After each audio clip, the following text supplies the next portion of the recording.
X সমান what? সমাধান শুরু করি। 2 x, এই এক্সটারে যদি আমরা বাদ দিতে চাই তাহলে আমাদের পাওয়ার কি নিতে হবে? 1/x।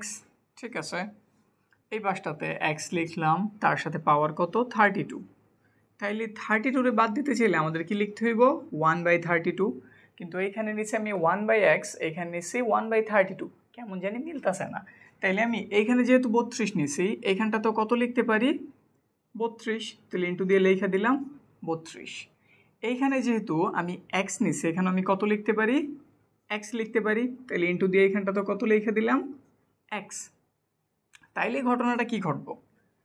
এই এক্স আর এই 1/x বাদ হয়ে গেল, মানে এই যে এই জিনিসটা বাদ হয়ে গেল। তাহলে কি রইল?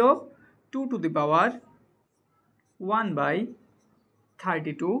আর এইখান থেকে যদি হিসাব দেই, এই 32 আর এই 32 মানে 1/32 বাদ হয়ে গেল।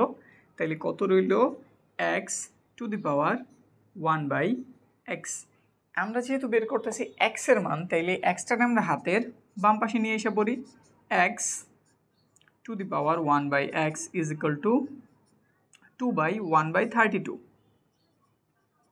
এখন কথা হইতাছে, আমি উপরে যদি 2 গুণ করি, উপরে কি করলাম? 2 গুণ করলাম, তাহলে নিচেও স্বাভাবিকভাবে কত গুণ করা লাগে? 2 করলাম।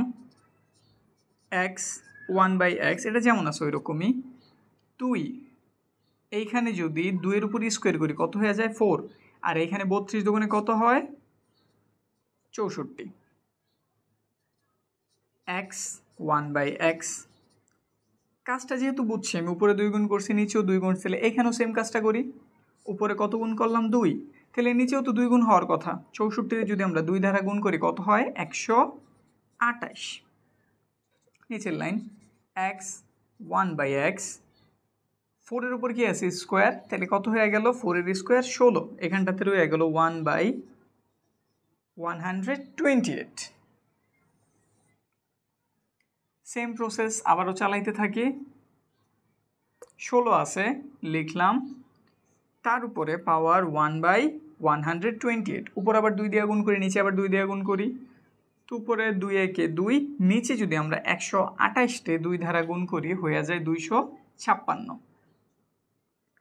পরের লাইন x^1/x, 16 এর স্কোয়ার কত? 16 এর স্কোয়ার 256।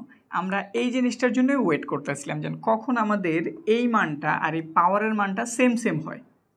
দেখো এটা এখন কত? 256। এখানে x উপরের পাওয়ার কত? 1/x, মানে এখানে যা আছে তার উল্টোটা, মানে বিপরীত ক্রমটা উপরে।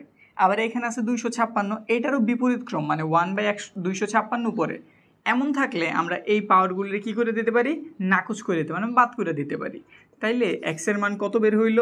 256। আমাদের তাহলে x এর ভ্যালু কত? 256।